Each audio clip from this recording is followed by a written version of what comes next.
There's a direct relationship between having the businesses and being in prison. Go find see how many Asians you can find in American prisons. You ain't gonna be in there.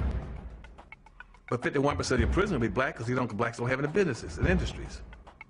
There's a direct link. Blacks won't practice group economics.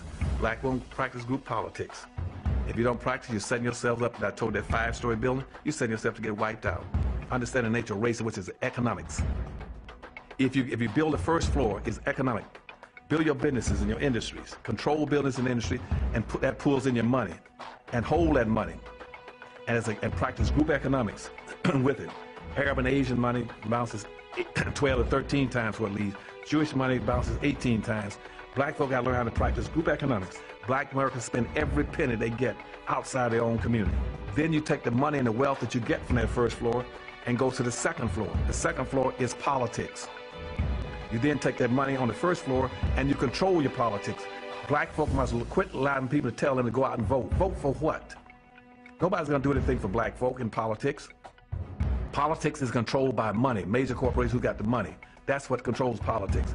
If you have no money, you have no say-so, you have no benefits coming.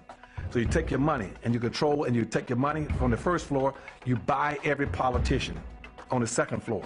And any politician you can't buy, you rent or lease them to get what you need. Then once you get the second floor under control with your politician, with your money, then you go to the third floor. The third floor then is the police department and the court systems.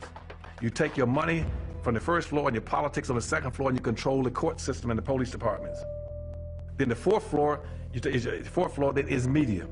You then take the money that you generate off the first floor from business and industries, and you go after radio stations, TV stations, newspapers, and cable systems, so that you can now inform and communicate with your own people.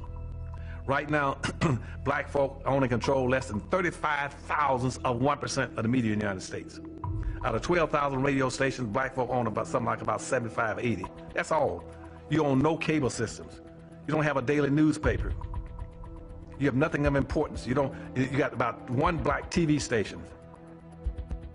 And so you can't communicate with your people, you can't inform your people, you can't do anything. You can have Rush Limbaugh and all the rest of the guys talking about racism all day long and bad-mouthing you, and O'Reilly's. They can call black folk all kind of names all day long. What are you going to do? You can't respond.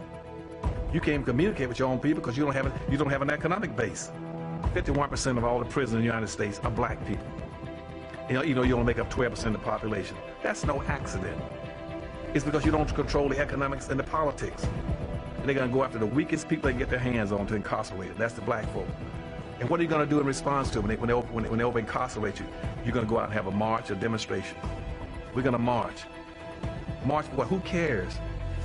Marching, they never changed anything.